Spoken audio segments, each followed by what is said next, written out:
Welcome back to the Canadian Real Estate Channel. I am Danni Migueis, Realtor and Investor with Rebel Barrie, and today we have your local Niagara expert, Kayla. How are you today, Kayla? Good. How are you, Danni?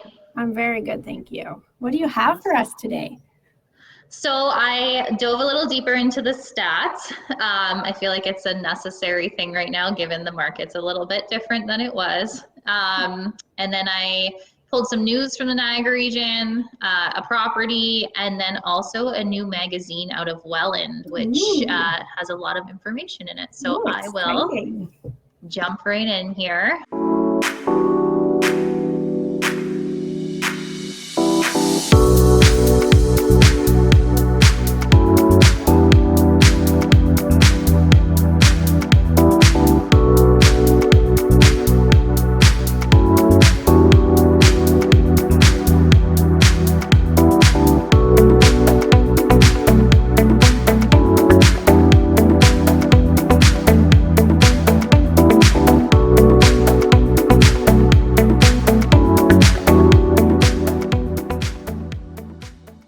So I do this every month. This is pulled from the NAR, so the Niagara Association of Realtors.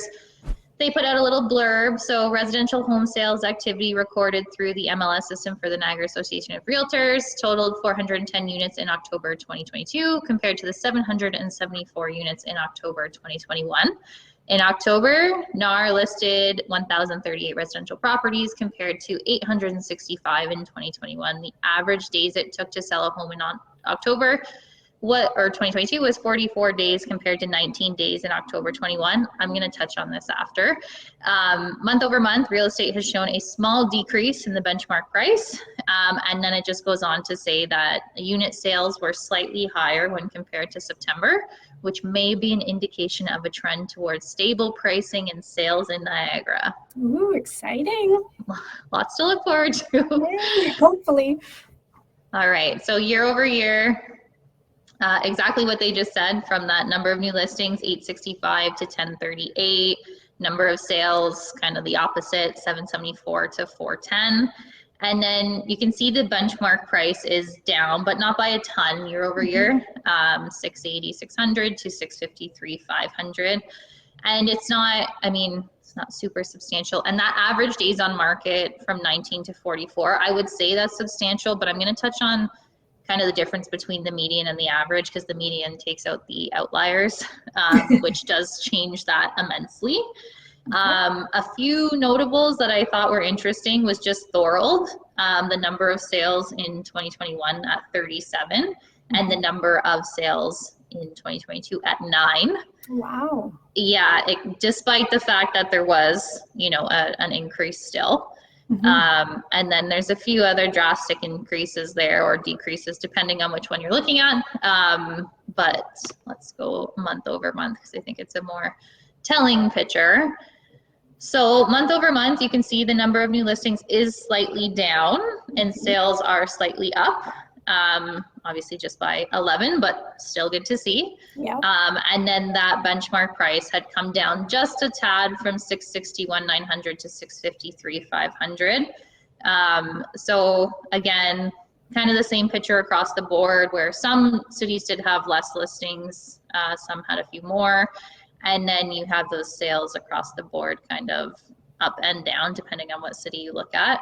But the interesting thing, Thorold, from last month to this month, not a huge difference. Thorold's not a big place, but it was just a very stark contrast when we looked at, both of those numbers. Yeah. So that is that. And then just another way to look at the data, number of sales is down 47% year over year. The benchmark price only down that 4% year over year. Average days on market, again, I'm going to talk about that. And then number of new listings is up 20%. And then from month over month, number of sales up 2.8%.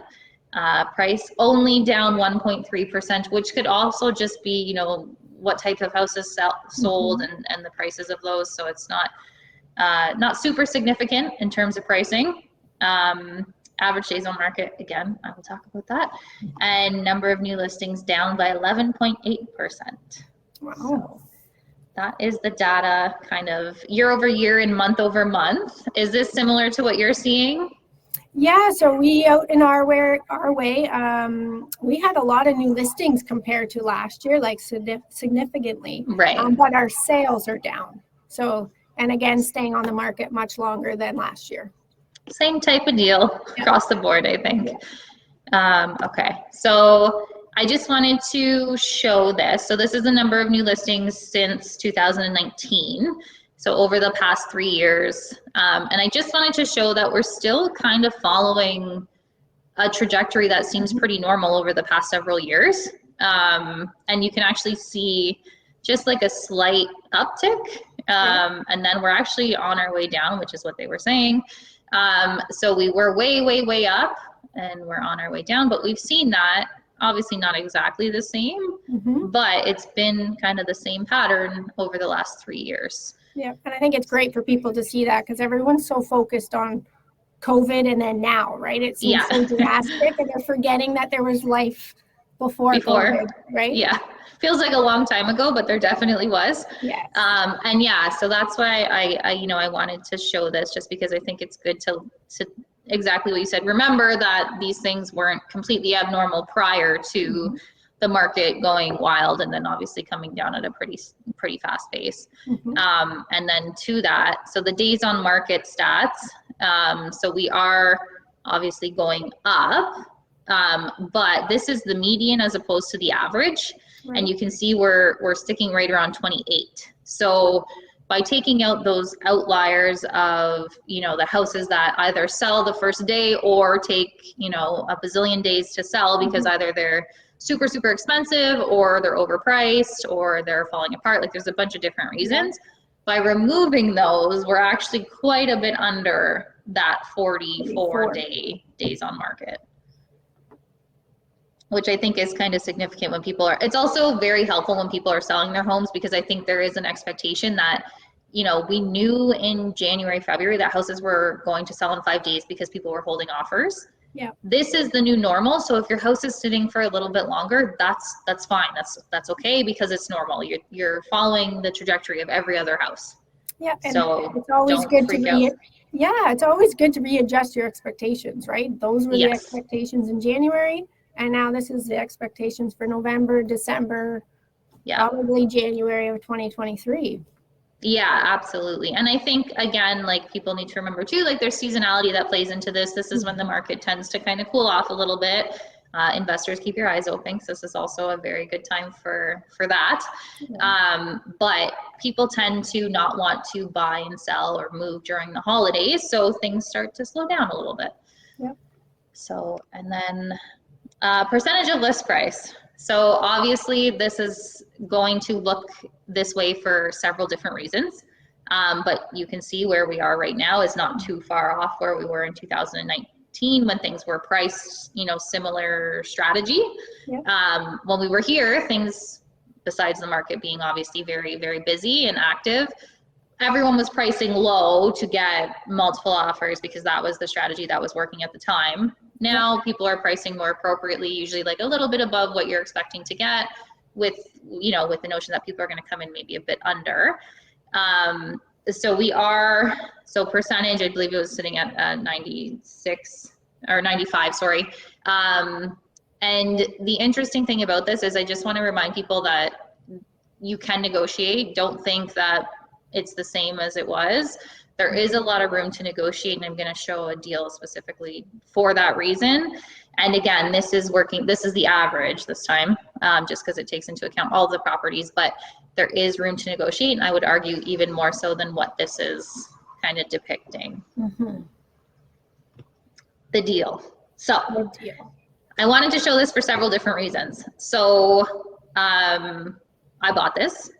Awesome. But after this was after I had sent it out several different times to investors, because that's kind of how we work. We'll always send out the deals first. We're not necessarily looking to buy at the moment, but when a deal passes your lap, you want to, and you can't turn it off or turn it up. So we did.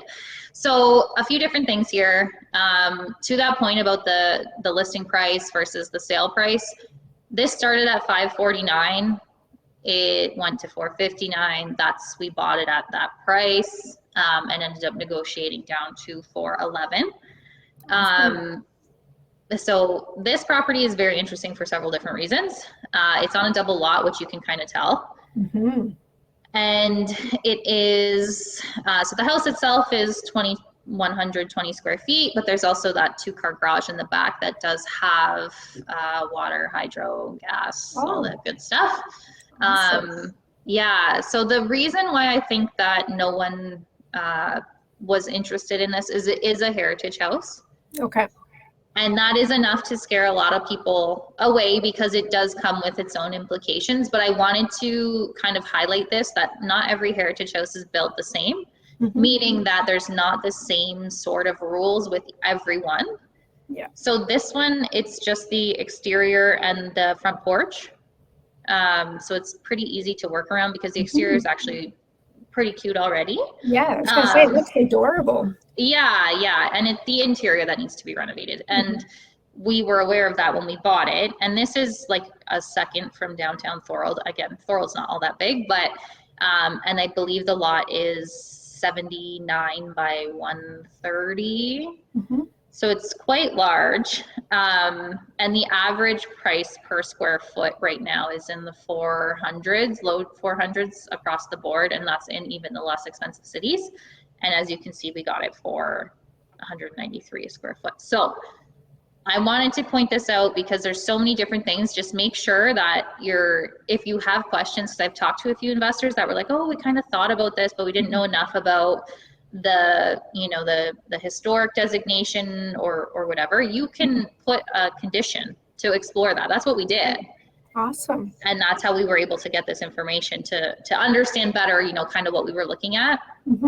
So again, it's not to say that this isn't going to be a massive, undertaking in terms of a renovation. It will, but the BRRRR strategy still does work on some houses right now, and this is one of them because of the price we were able to get it at and what it will be after. It also has zoning to do multi-unit, it's zoned R3, and then because of the heritage designation, it has a special B&B zoning. Okay. So, and Thorold does allow for that. So it offers a few different opportunities. So I just, again, reach out to your realtor if you're seeing any of these deals. Reach out to me if it's in Niagara. Happy to work through those details with you because it's one of those things where this could have been a great deal for for anyone. Yeah. But I do understand why people were apprehensive about it.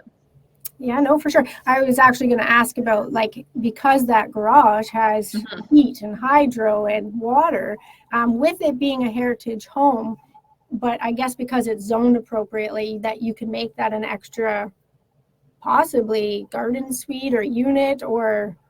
Yeah, so the historic designation is just to the house. Perfect, okay. So that will open up the opportunities with the garage, depending on which route, obviously, we decide to go and the city allows us to go. But yes, so the historic designation won't have any bearing on that. Awesome. And the other thing that I wanted to kind of point out was this did sit for a long time. This was on the market for 50 days, and that's when days on market was even lower in August. So 50 days from August. However, I do want to also point out that don't just assume that a house is, don't write a house off just because it's been sitting.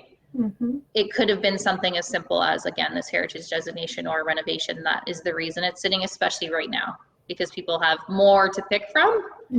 So they're not necessarily, those houses that needed a lot of work are now sitting a bit longer than maybe they would have because that was all people could pick up at the time. So just wanted to kind of point out that percentage of list price and how it can be much less than, that 95 or whatever it works out to be. So great information. And congratulations on a great score of a deal here. Thank you. We are looking forward to it. So it is very, very exciting. I'm excited to show everyone once it's done. And then I always try to pull news because a lot of our investors are, out of Niagara, outside of Niagara. And they're like, oh, what's going on there from a financial perspective, especially right now when the economy is a little bit shaky, for lack of better terms. So this one is interesting. So Heddle Shipyards awarded $135 million contract to refit Coast Guard ships. So what this will do, so there's Port Weller is in St. Catharines. It's, for people that aren't familiar, it's kind of between Port Dalhousie and Niagara on the Lake. So this will be 3 years, scheduled to begin December of next year. It will be 200 jobs at the Port Weller dry docks through the summer of 2025. And then that's when the CCGS Terry Fox is scheduled for redelivery. So it's just a very, very interesting thing that will be happening in Port Weller. There's a lot of people in this area that like really love ships that come down. We have the Welland Canal, obviously, so a lot of people come to see the ships. But the more important thing, in my opinion, was the 200 jobs that it's going to create. So pretty cool that is happening here. And then this is another job related. So everyone is mostly familiar with Brock University, Thorold, St. Catharines, all that good stuff. But there is Thorold South, which is kind of its own little community within Thorold, but across, you have to go under the bridge. Okay. And so this business is moving from London, actually. So we'll relocate and recommission their existing London facility to the Thorold multimodal hub. So there's a big industrial area in Thorold South.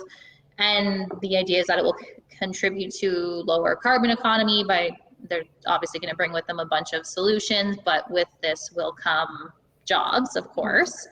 But it does say through investments like the one today for Tar Technologies, they're creating skilled jobs, because obviously there's a lot of different types of jobs that go along with this type of technology, and helping to grow the economy towards a cleaner, greener Canadian economy. So thought this was neat too for two different reasons.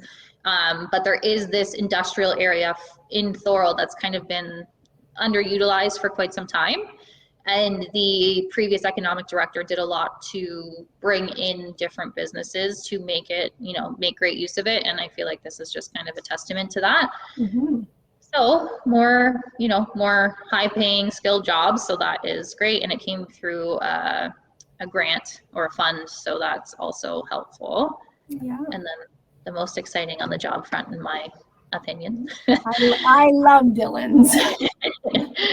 So Mission Hill, which owns Dillon's, buys. So they just bought vineyard on basically the busiest street in Niagara on the Lake. So there's a new major player coming to Niagara on the Lake, and he's dropping anchor in one of the most coveted postal codes in the region. So founder and CEO of the Mark Anthony Group. So they bought prize vineyards between Stas Wineries and the Jackson Triggs Wineries. So if people are familiar, it's on Niagara Stone Road. It's 70 acres. It hasn't been confirmed yet that this is happening, but through some digging, this is kind of what they're saying is going to be likely to happen, is that they will move Dillon's to Niagara on the Lake, to obviously a much bigger facility. So this group, they own like some of the biggest wineries in the Okanagan and BC. Very excited to see what they do in Niagara on the Lake, but it's just there's a lot of Airbnb investors that watch this. Just another reason to go to Niagara on the Lake, especially if you have Airbnbs in Niagara on the Lake. I feel like this brings like a different demographic. Right now you do have your beer and you have your wine, but in terms of like spirits and cocktails and all that stuff, I feel like this just adds to it. Yeah, and it's such a cool brand itself, right? So you could, even your Airbnbs, brand it towards that if you're into that sort of stuff, right? Yeah, so I really do feel like this is, again, very exciting because, we like to go out, we do enjoy Dillon's as well. So very cool. Lots of stuff happening in the Niagara regions from an economic standpoint, even though, like I said, the economy is kind of obviously in a bit of a rough spot. And then I also did sit on, there's a Niagara tourism group that meets monthly, and there's a lot of stuff happening in there as well that I think will tie into a lot of this. And then last but not least, Welland has a new magazine. So like you can find it online. I can send the link to anyone who wants it. We can include it in the description. So I won't go through all of it, but I do think it's pretty cool to kind of see, what's happening. I also thought it was hilarious that they highlighted that there's 15 baseball diamonds and outdoor rinks and indoor rinks and all that good stuff. But for the investors, you can actually see how many permits have been issued as of August versus last year. So we're at 820 as of August 31st. And then the total for last year was 1108. And then new dwelling units just from January to August is 856. New dwelling units for all of last year was 759. The interesting thing that I wanted to point out here is I am hearing that there is some difficulty finding renters in Welland, and I do feel like it's probably attributed to like this mass influx of conversions and new units and that type of thing. But there is also population growth to support that, especially coming in the next, in the next few years, which I'll touch on. But wanted to point that out. And I feel like a lot of the Niagara cities are doing this. I don't know if you have this in Barrie, but Thorold just did one as well, and I thought it was super interesting to have like this type of data. Yeah. I can't say that I've ever seen it for our area, but now I'm going to go do some digging and see if I can do it. It's super neat. This is the other thing. So Welland has a few brownfield areas anyways. So they're like industrial areas that were previously used for one thing or another that kind of just got left behind. They are now being cleaned up and purchased, and as you can see over here, Empire Communities is going to rebuild this entire area. Wow. Which just adds such value to Welland, because I feel like this has been a sore spot for a while. And now you have like these big, beautiful homes coming, this whole new community kind of wedged between these two areas, which is the canals. So it's super neat because you'll have water on both sides. And then you have a few other developments that you can see here. And then new industry in Welland, new investment in Welland. So all good news for the investors of Welland, as much as maybe it's a bit of a struggle right now from a rental perspective. You can definitely see how this is going to, impact that and bring a lot of people to the area. So on and on and on. There's business expansion, there's investment ready, partnership. It actually goes in. So this brownfield community improvement plan, we'll talk about that. But I also wanted to point out this downtown and health wellness cluster community. So what they're lining out with these blue boxes are all the different grants and incentives that you can get from the city and from the government to do these different things downtown Welland. So, there's a lot of different things, and if you're getting into the commercial space, like the facade improvement grant, like there's a bunch of different opportunities to get some of that money back when you're investing. And I think these are underutilized, so I just wanted to make everyone aware of them, that they are, they're on page, well, they're on all of these pages, but for downtown, they're on page 3, and downtown Welland really could use a facelift. They're working on it, so I thought that was also pretty neat. And I'll just... I literally went through it all and I was like, this is very cool. You know what? It's so simplified. Like whenever, even as a realtor, right? You go on to your local, city of Barrie, city of Niagara. Can be such a pain to find what you're looking for, like bylaws, this, but this, it's just nice to know these are what you should know, kind of.